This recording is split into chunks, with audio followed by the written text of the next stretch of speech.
काय झाडी काय डोंगर काय हॉटेल हा डायलॉग फेमस झाला आणि मला मिळालेली प्रसिद्धी ही संजय राऊतांना मनापासून फार झोंबलेली आहे. ती मराठी भाषेचा स्वतः करून टाकलेला माणूस म्हणजे संजय राऊत. तुम्हाला काय वाटतं तुमच्या समोरचा मेन पैलवान कोण आहे? दीपक आबा आहेत का बाबासाहेब देशमुख आहेत? कोण टफ फाईट देणार तुम्हाला? कदाचित महाराष्ट्रातल्या टॉप 10मध्ये माझं काम गणलं जावं एवढं मी मोठं काम केलेलं आहे. पाण्याचा खऱ्या अर्थाने यश मी मिळवलं. काही गणपतराव देशमुखांनी पाण्यासाठी अनेक आंदोलन केली, पण विरोधी बाकाव असल्यामुळे त्यांना एकही पाण्याचा प्रश्न सोडवता आलेला नाही. राज ठाकरे अचानक एकनाथ शिंदेच्या इतके विरोधात का गेले? उद्धव ठाकरे साहेबांच्या मुख्यमंत्रीपदाला सगळ्यात मोठी अडचण येणार आहे ती सुप्रियाताई सुळेंचीच येणार आहे.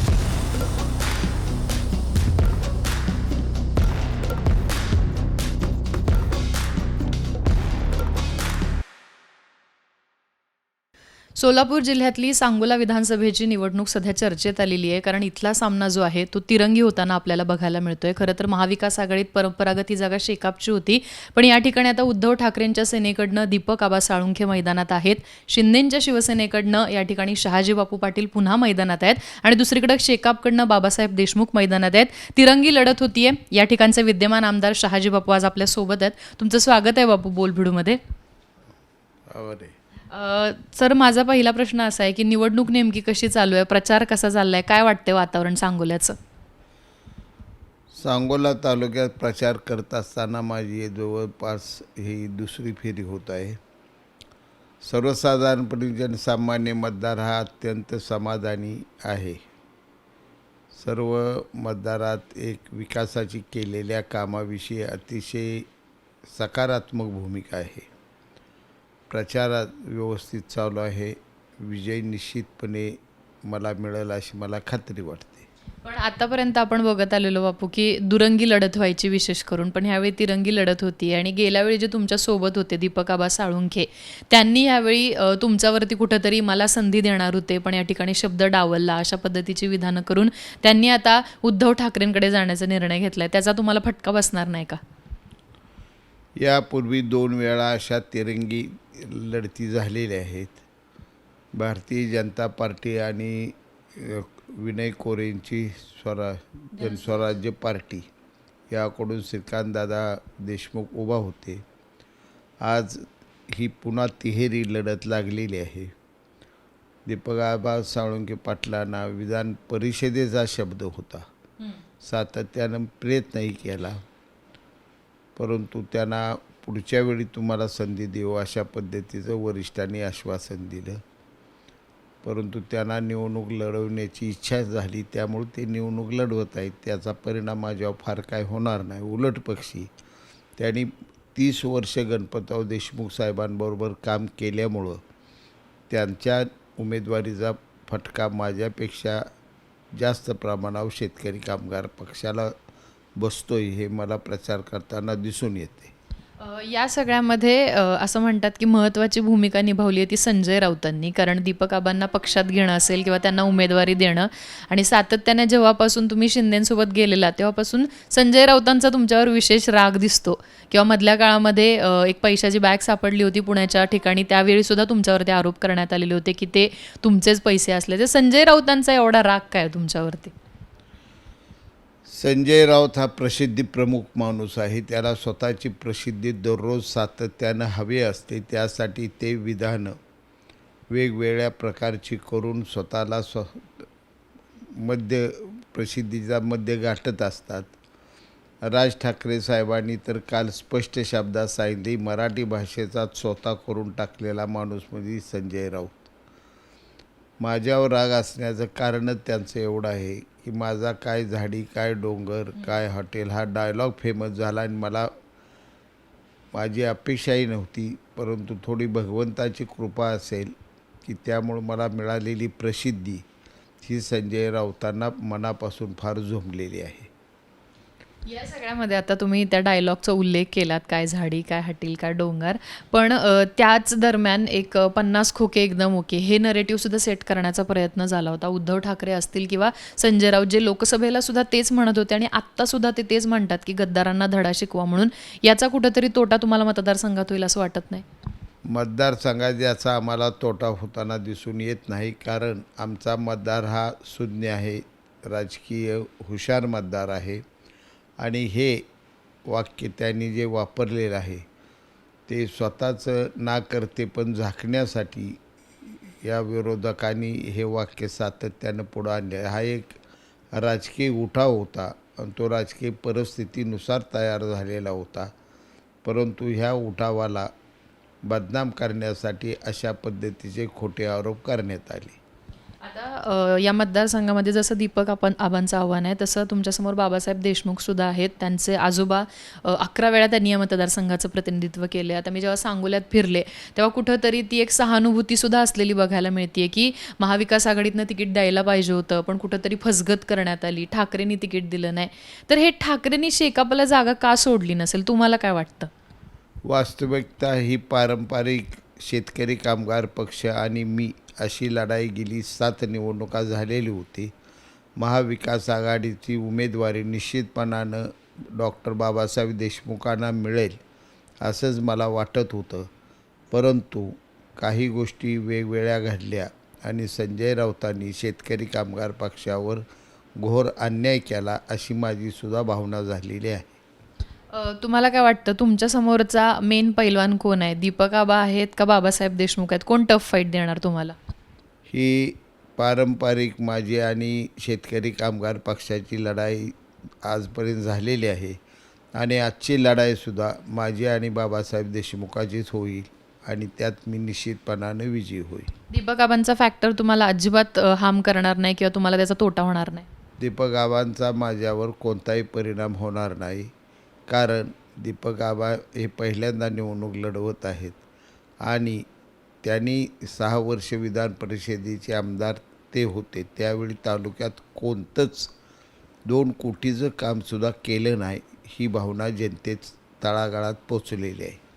गेल्या 5 वर्षामध्ये अशी तुम्ही काय कामं केलेली आहेत की जनता पुन्हा एकदा तुमच्या पाठीमागं उभी राहील? कारण गेल्या वेळेस तुमचा जो विजय झाला होता तो अगदी थोड्या मताने, म्हणजे 700 मला वाटतं 96 वगैरे मतं होती, तितक्या फरकाने तुमचा विजय झाला होता. इतक्या वर्षांनी तुम्हाला विजय मिळाला होता. 95ला पण एकदा तुम्ही जिंकला होतात. पण या 5 वर्षातली अशी कुठली कामं तुम्ही लोकांसमोर घेऊन जाताय? या 5 वर्षात मी तालुक्यात गेल्या 2.5 वर्षात केलेलं काम हे प्रचंड प्रभावी काम आहे. कदाचित महाराष्ट्रातल्या टॉप 10मध्ये माझं काम गणलं जावं एवढं मी मोठं काम केलेलं आहे.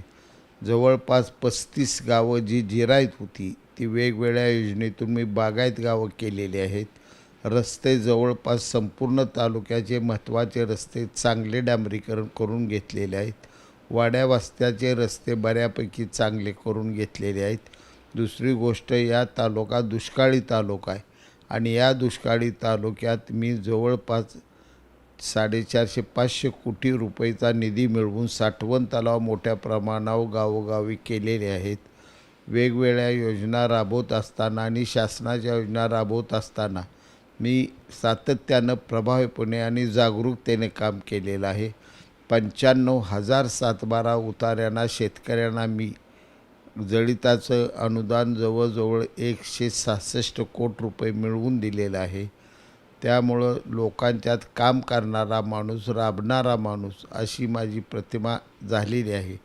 95 ते 99लाही मी काम चांगल्या पद्धतीने केलं होतं, परंतु माझी लढाई हे राज्याचे ज्येष्ठ नेते भाई गणपतरावजी देशमुख यांच्याबरोबर असल्यामुळं सातत्यानं मला राजकारणात या ठिकाणी माझी फळी अपुरी पडत होती. परंतु दुष्काळ संपवण्याची लढाई मी सातत्यानं चालू ठेवली आणि आज पाणी या प्रश्नावर कोणताही या ठिकाणी प्रश्न शिल्लक राहिलेला नाही. सर्वच्या सर्व गावं तालुक्यातली वेगवेगळ्या योजनेत शेतीच्या पाण्याला समाविष्ट झालेले आहेत आणि पिण्याच्या पाण्याच्या दृष्टिकोनातून सर्व खेड्यापाड्यांना, वाड्या वस्तींना जलजीवनची योजना प्रभावीपणे राबत आहे. राहिलेली योजनाही प्रभावीपणे या 6 महिन्यात पूर्ण होईल आणि सर्वांना एक पाणी पिण्याचं चांगलं स्वच्छ मिळेल. त्यामुळं लोकांच्यात काम हे पोचलेलं आहे. त्याची पोचपावती जनता मला देईल असा मला विश्वास वाटतो. पण इथल्या लोकांमध्ये जेव्हा फिरले तेव्हा लोकांचं असं म्हणणं होतं की पाण्याचा प्रश्न जो आहे तो खरं तर गणपतराव देशमुखांनी सोडवत आणला होता, पण कुठंतरी शेवटच्या 5 वर्षामध्ये थोडं काम केलं आणि क्रेडिट या ठिकाणी तुम्ही घेऊन जाताय म्हणून. हा विरोधकांचा माझ्यावर केलेला अत्यंत खोटा आणि नाहक आरोप आहे. पाणी प्रश्नाच्या संदर्भानं कुठलाही GR काढला मंत्रालयातून माझ्याकडे सगळी फाईल आहे. प्रत्येक योजना ही मी आमदार असतानाच मंजूर झालेली आहे. स्वतः भाई गणपतराव देशमुखांनी स्पष्ट शब्दात सांगितलं की पाण्याचे प्रश्न सांगोल्याचे 96 सालापासून मार्गी लागायला सुरुवात झाली आणि 95 ते 99 साली मी आमदार होतो.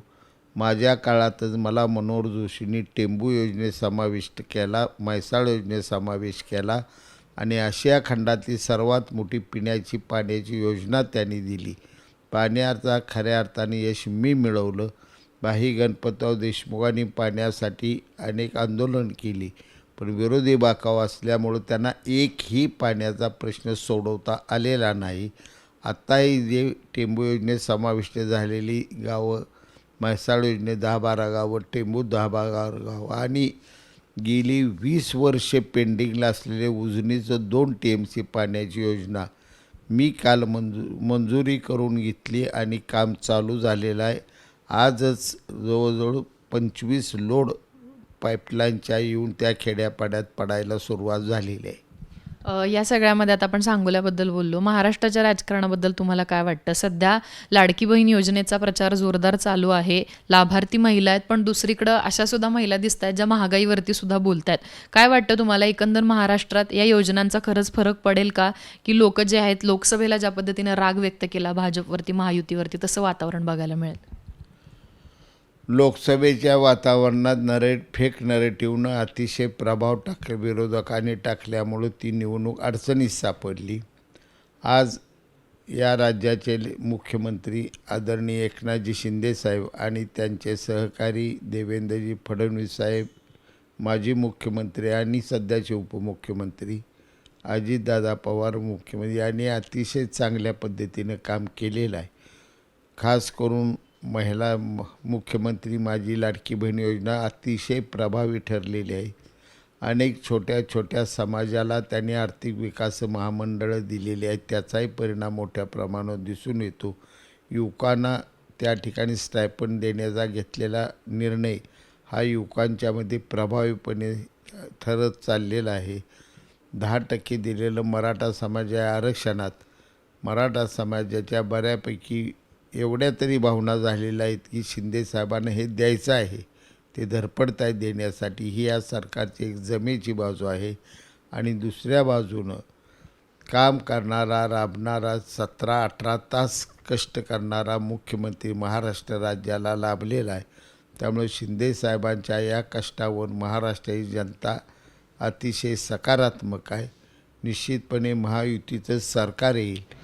महाविकास आघाडी फक्त भडक काहीतरी विषय निर्माण करून लोकांचं बुद्धिभेद करून सत्ता काबीज करण्याचा प्रयत्न करते, परंतु यावेळी त्यांच्या ह्या वागण्याला यश मिळणार नाही अशी मला खात्री आहे. काय वाटतं तुम्हाला, महायुतीच्या किती जागा ज्या आहेत त्या महाराष्ट्रात येऊ शकतात? असं म्हणतात की सगळे काठावर आहेत आत्ता म्हणून.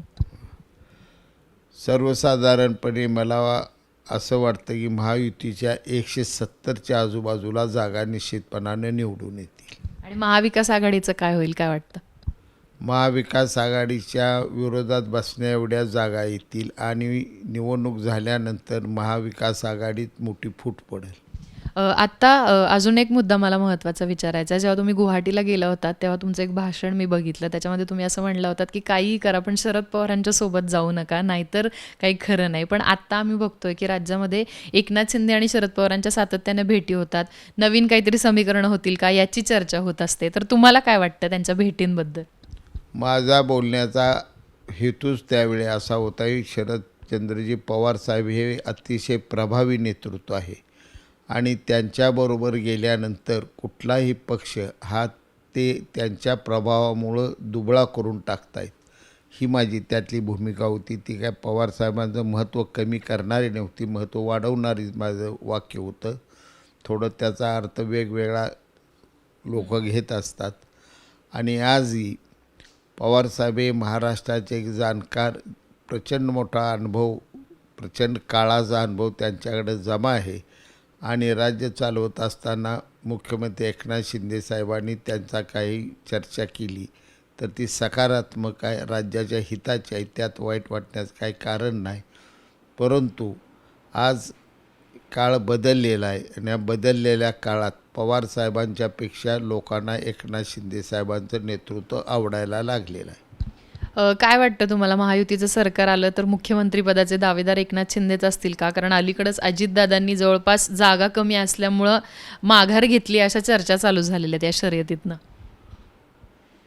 सर्वात महत्त्वाचं सध्या महायुतीचं बहुमत येणं हे महत्त्वाचं आहे. त्या दिशेने तिन्ही नेते कष्ट करताना राज्यभर दिसून येत आहेत. निवडणूक झाल्यानंतर आम्हा शिवसेनेच्या आमदारांना असंच वाटणार आहे, आमचा दावाही असा असणार आहे की एकनाथ शिंदे साहेबांना मुख्यमंत्रीपद मिळावं. आणि मला वाटतंय की निश्चितपणानं पुन्हा एकदा शिंदे साहेबांनाच महायुतीचे सर्व नेते सर्व आमदार संधी देतील असा मला विश्वास वाटतो. अगदी शेवटाकडे येते. एकीकडे तुम्ही म्हणता की शिंदेसाहेब मुख्यमंत्री व्हावेत अशी तुमची इच्छा आहे, पण दुसरीकडं संजय राऊतांनी खूप जोर लावलेला आहे उद्धव ठाकरेंना पुन्हा मुख्यमंत्री करायचं. त्यांच्या पक्षाचं विधानसभेला काय होईल आणि त्यांचं हे स्वप्न पूर्ण होईल का? महाविकास आघाडीत जवळपास 11 ते 12 लोकांना मुख्यमंत्रीपद मिळावं असं वाटतंय. परंतु उद्धव ठाकरे साहेबांच्या मुख्यमंत्रीपदाला सगळ्यात मोठी अडचण येणार आहे ती सुप्रियाताई सुळेंचीच येणार आहे. त्यामुळे महाविकास आघाडीत ठाकरे पुन्हा मुख्यमंत्री होऊ शकणार नाही जरी सत्ता आली तरी. मुळात त्यांचं बहुमत येणार नाही, पण तुम्ही म्हणताय तर झालं तरी उद्धव साहेबांच्या नावाला बऱ्यापैकी विरोधच होईल असं मला वाटतंय. उद्धव ठाकरेंसोबत सध्या जे आहेत ते अगदी 15 ते 16 आमदार राहिले होते, पण त्यांनी मला वाटतं जवळपास 90 जागांवर उमेदवार उभे केलेले आहेत. काय वाटतं तुम्हाला, किती त्यांच्या पक्षाला यश मिळेल? शिवसेना हा सगळीकडे पसरलेला पक्ष आहे, परंतु खऱ्या अर्थानं आता शिवसेना ही एकनाथ शिंदे साहेबांची शिवसेना झालेली आहे. परंतु महाविकास आघाडीला ठाकरे साहेबांना बरोबर घेतल्याशिवाय निवडणूक लढवणं शक्य नाही. म्हणून त्यांनी मागेल तेवढ्या जागा देण्यापलीकडे महाविकास आघाडीकडे कोणताही पर्याय शिल्लक नव्हता. पण त्यांचे किती आमदार निवडून येतील, काय तुमचा अंदाज सांगतो? उद्धव ठाकरे साहेबांचे 25 ते 30 आमदार निवडून येतील. आणि तुमचे किती येतील? आमचे 60 पुढे 60-65 पर्यंत आम्ही जाऊ. एवढं तुम्ही पार कराल? एवढं निश्चितपणे पार करू. शेवटचा प्रश्न, राज ठाकरेंनी जी आता भूमिका मांडायला सुरुवात केली आहे, त्यांनी मनसेच्या माध्यमातून वेगळे उमेदवार उभे केलेत, पण आपण बघितलं की माहीमच्या जागेवरनं प्रचंड वाद झालेला बघायला मिळाला. अमित ठाकरेंसाठी तुमच्या उमेदवारांनी सदा सरवणकरांनी माघार घेतली नाही, पण कुठंतरी मग आता त्या पितापुत्रांचा रोख असा आहे की शिवसेना चिन्ह आणि नाव ज्या पद्धतीने घेण्यात आलं ते शिंदेंवरती आता आरोप करायला लागलेत. राज ठाकरे अचानक एकनाथ शिंदेंच्या इतके विरोधात का गेलेत?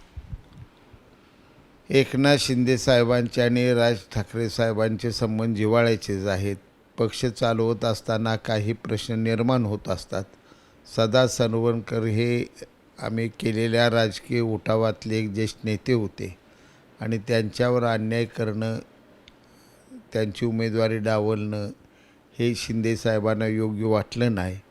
आणि अमित ठाकरे साहेब हे अचानकपणे त्यांची उमेदवारी जाहीर झाली, त्यामुळं हा थोडा उशीर झाल्यामुळं गोंधळ झाला असावा असं मला वाटतं. मला काही त्यातले एवढं बारकावे माहीत नाहीत.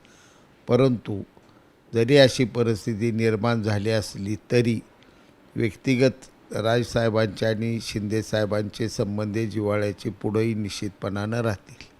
शेवटचा अगदी प्रश्न, 23 तारखेला सांगोल्याचा गुलाल कोणाच्या अंगावरती बघायला मिळेल?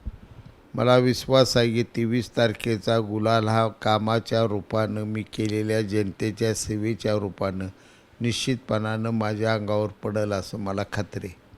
धन्यवाद बापू, तुम्ही बोलबिडूशी संवाद साधलात. तर आपल्यासोबत शहाजी बापू होते, जे खरं तर महाराष्ट्रात गेल्या 2 वर्षांमध्ये प्रचंड चर्चेत आले. एकनाथ शिंदेंसोबत ते गुवाहाटीला गेल्यानंतर त्यांचा काय झाडी काय डोंगर हा डायलॉग फेमस झाला होता, पण त्याच पद्धतीनं पुढच्या काळामध्ये सुद्धा शहाजी बापूंची अनेक वक्तव्य गाजली, संजय राऊतांचे त्यांच्यावरचे आरोपसुद्धा गाजले.